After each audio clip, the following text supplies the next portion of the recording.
Alhamdulillah kan kita Lumiere pindah dari yang di radio dari sana ke Panglima Polim. Jadi di satu gedung benar-benar 5 lantai aku buat kantor kita.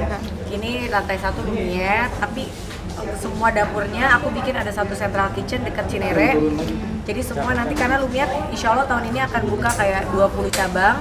Jadi nanti semua cabang itu central kitchennya satu di sana. Jadi ini hanya cake shopnya aja. Lantai 1, lantai 2 nanti ada klinik aku yang baru. Insya Allah nanti ada perawatan ya. Aku kasih voucher loh gratis. tuh. Boleh iya dong. Terus lantai biar kinclongan kamu pada kan tuh. Terus lantai 2-nya itu, lantai 3 itu kantornya Lumiere, lantai 4 kantornya Expert, lantai 5 kantor YouTube aku. Jadi semua di sini deh. Jadi anak-anak nggak perlu kemana-mana lagi. Gitu. Ngundang berapa anak yatim tadi, Bun? Ada 30 lah, insya Allah, alhamdulillah. Karena kan lagi pandemi juga ya, kita maksudnya lagi kayak gini. Jadi yang penting baca doa. Aku selalu pokoknya setiap pembukaan apapun harus ada berdoa dulu, tumpungan, insya Allah. Terus besok Sabtu nanti yang di central kitchennya. Bun, tahun ini berkah di dunia bisnis sendiri, gimana Bun?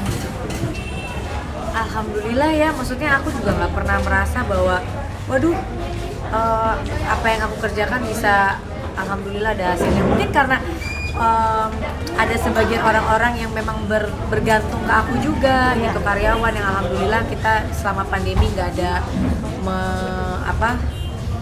nggak ada PHK gitu ya, nggak ada misalnya mengurangi karyawan juga kita alhamdulillah nggak ada, kecuali ya memang resign sendiri karena misalnya nikah atau mau pergi keluar kota atau apa gitu ya. Tapi dari kita sendiri sebisa mungkin insya Allah nggak melakukan itu gitu, kecuali misalnya usahanya udah tutup kayak misalnya aku kan ada buka resto misalnya yang dimana yang franchise. Nah yang franchise ini kadang di luar kapasitas aku karena kan itu udah dipunyai oleh orang lain ya. Aku nggak bisa memaksakan untuk owner lain juga, nggak bisa harus maksain kan, nggak bisa ya gitu. Tapi kita yang milik aku sebisa mungkin kita nggak melakukan itu karena ya mereka bergantung semua sama kita. Jadi Allah ngasih rezekinya, oh ya udah deh rezekinya dilancarin usahanya gitu.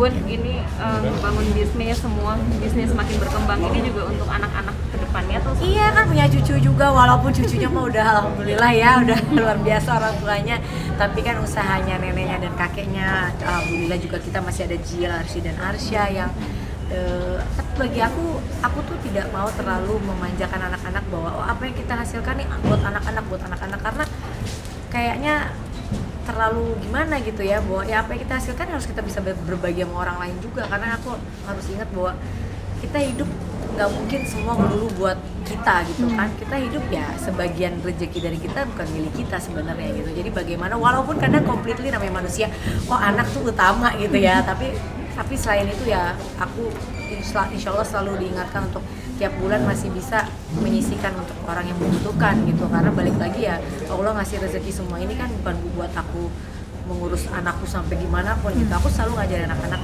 kayak Arsya, kamu nggak bisa mudah mendapatkan sesuatu kalau kamu tidak misalnya nilainya bagus, atau karena kan kebanyakan anak-anak yang boleh karena orang tuanya sibuk ya udah boleh beli apa aja gitu. Nah aku nggak mau mengajarkan anak-anak itu, makanya aku selalu mengatur waktu antara kerja dan keluarga sebaik mungkin karena aku nggak mau anak-anak harus apa-apa dinilai dengan uang atau mereka dikit-dikit boleh biar diam tuh main game gitu. Enggak, mereka hanya boleh main game di weekend, Sabtu Minggu, jadi itu udah harinya mereka. Tapi kalau aku minggu di rumah pun ya kita main bareng.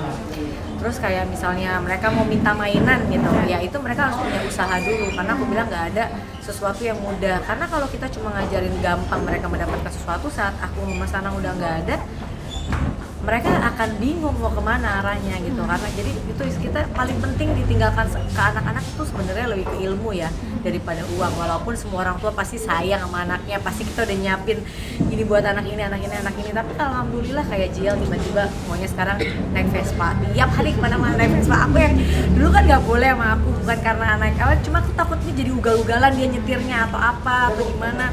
Aku selalu kayak Jiel tiap pergi hati-hati ya. Sekarang lagi seneng tuh naik motor setiap hari gitu. Jadi dan Jiel juga nggak, anak-anakku dari dulu Loli pun nggak ada yang malu untuk hidup yang ya, karena memang kita dimulai bukan dari orang yang maksudnya bukan yang langsung berada ya. Maksudnya kita dulu awal-awalnya juga kan ketar-ketir banget cari uang. Jadi mereka udah melalui itu. Nah aku berharap Arsya juga bisa bisa melalui proses yang sama seperti kakak-kakaknya gitu. Yang udah terlihat untuk terjun ke bisnis siapa nih Bun? Mungkin yang udah keluar apa ya? Jiel itu udah kelihatan jiwa bisnisnya. Jadi setiap kali kita meeting tuh dia udah ngikut, dan dia kan S1-nya insya Allah nih bisnis kan. Cuma dia tuh bilang, Bunda, aku S2-nya pengen politik deh.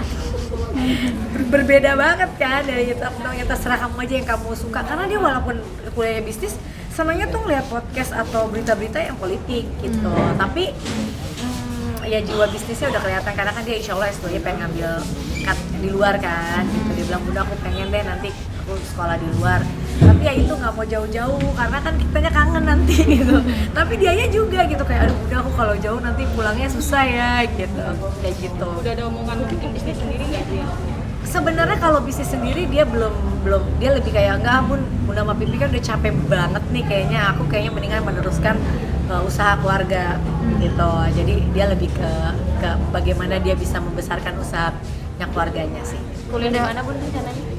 Belum tahu nih, kita masih ngeliat-ngeliat karena kan tadinya dia mau agak jauhan gitu kan. Cuma pokoknya aku bilang, Jel, Bunda sama Pipi kerja keras untuk supaya kamu menuntut ilmu setinggi-tingginya, mau kemana ayo dijabanin. Tapi dia kayak, aduh Bunda kalau terlalu jauh nanti pulangnya kalau ada ulang tahun. Mungkin kebiasaan jelekku yang mungkin kebiasa kumpul gitu ya, acara harus kumpul, apa harus kumpul. Tapi anak-anak jadi punya suatu aturan sendiri di dalam diri dia yang kayak, aduh nanti kalau ulang tahun adek nggak ada, ulang tahun Bunda nggak ada, jadi gitu. Jadi dia kayak, Bunda ke Singapura aja, kalau itu cuma 1,5 jam ya gitu kan.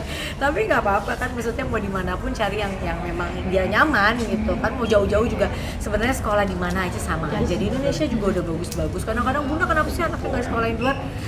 Mau sekolah di mana aja sebenarnya itu tergantung balik lagi ke ke diri kita masing-masing. Sebenarnya aku juga nggak sekolah di luar, alhamdulillah ya bisa-bisa aja gitu.